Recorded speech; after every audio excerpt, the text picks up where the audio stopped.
How's it going, everyone? Shoutouts to GoPro users Philippines. This tutorial is for you.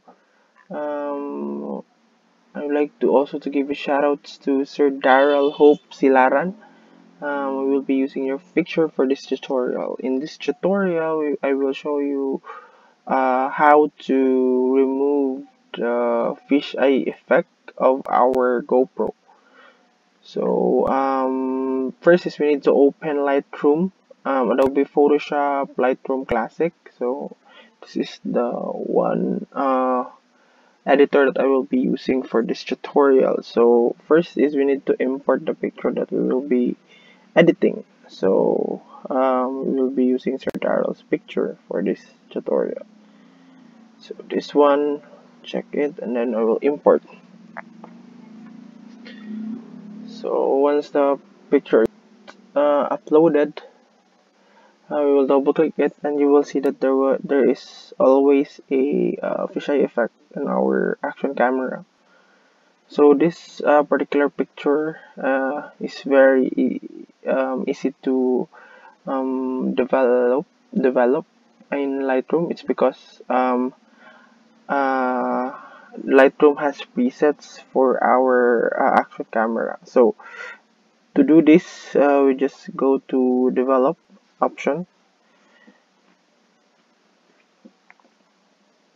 and then um, just scroll down, just go to the lens correction, enable profile corrections, and then make.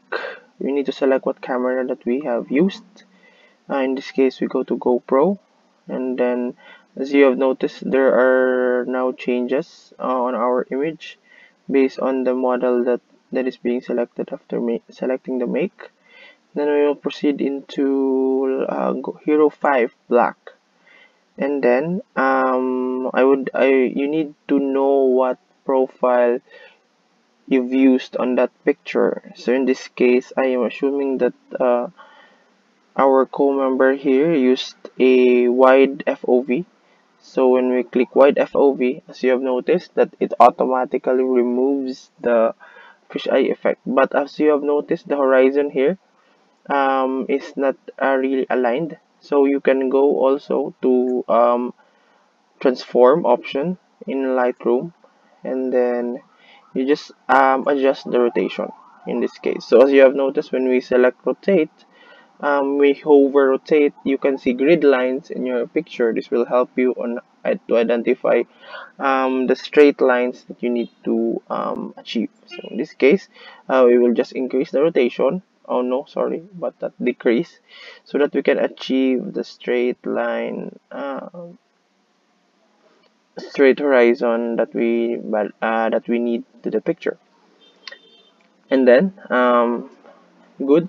So after transforming, you just go to basic, and then you just adjust the exposure, and then add some contrast to finalize the pictures that you want. So you can also um, adjust the blacks and the shadows to have a cinematic effect. That's it. So what you will have to do is just to export your image to your desired location. In this case, it's the desktop. Export, and then just select use unique names to save your picture. So now you have successfully removed the fisheye effect of your GoPro pictures. Thank you, everyone.